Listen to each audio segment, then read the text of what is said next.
Good morning, Frank Ehrhardt, John R. Wood Properties, Christie's International, and I wanted to give you an update on the Southwest Florida real estate market now that we've wrapped up the first quarter of 2024. Take a look at this first graph. So overall, active number of listings are up 43%, a huge jump from the prior year, while sales are down 10%. And this is overall. This is Southwest Florida, Lee, and Collier County. So what's happening with sales prices? And so on the second graph here, you'll see that sales are pretty flat. They're actually up about 1%. Time to sell your home is taking considerably longer. Last year it was 22 days, and at the end of March here it was 45 days. So nearly double the amount of time to sell an average home here. Let's take a look at some of the individual areas. Let's start with Cape Coral. So Cape Coral, listings are actually up 45% from the prior year. Sales are down about 3%. And pricing, again, fairly flat, down about 2%, but it's taking considerably longer again to sell a home. It's 52 days this year versus 28 days last year. Jumping over to Fort Myers. Fort Myers has been pretty stable throughout this, but we're starting to see a little bit of a shift here. So number of listings on the market are actually up to 56% right now, and sales are down 19%. And again, this is for the time frame ending March of 2024. And sales prices, surprisingly, they're actually up 5% from the prior year. It is taking considerably longer, 43 days versus 15 days to sell a home over in Fort Myers. Fort Myers Beach, still a lot of devastation on both Fort Myers Beach and Sandcap, and so it's taking considerably longer to put places back together.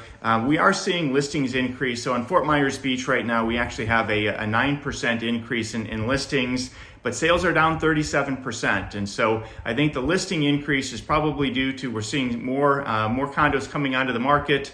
There's been special assessments for a number of the communities. Some of the communities have come back online. Some of them probably trying to get in before the start of the 2025 season. So this is a hard graph to look at, and so because there not as many sales, so it fluctuates quite a bit. But sales are actually up 20%. Sales are actually up 20% from the prior year, and the number of days to sell is about even, 38 versus 36 days. Over on Sandcap, same thing. We're seeing a big increase in inventory. It's up 47%. Sales are down 20%, and then sales price up 9%. 55 days versus 21 days. So what's driving the market? There's a handful of things. First, the stock market is performing really well. Best quarter since 2019. So people have money in their 401ks. Their investments are performing well. So maybe time for, if you've been thinking about a place, I think this is a great opportunity for buyers. Not so great for sellers right at the moment, but if you've been looking for a place in Southwest Florida, could be an opportune time for a buyer. There's a lot of inventory to select from, and we are starting to see some motivated sellers out there as well. One of the things that's going to potentially hurt us, this news line here, officials eye a very, very busy hurricane season ahead. Nobody wants to see hurricanes this year anywhere in Florida or for the U.S. for that matter.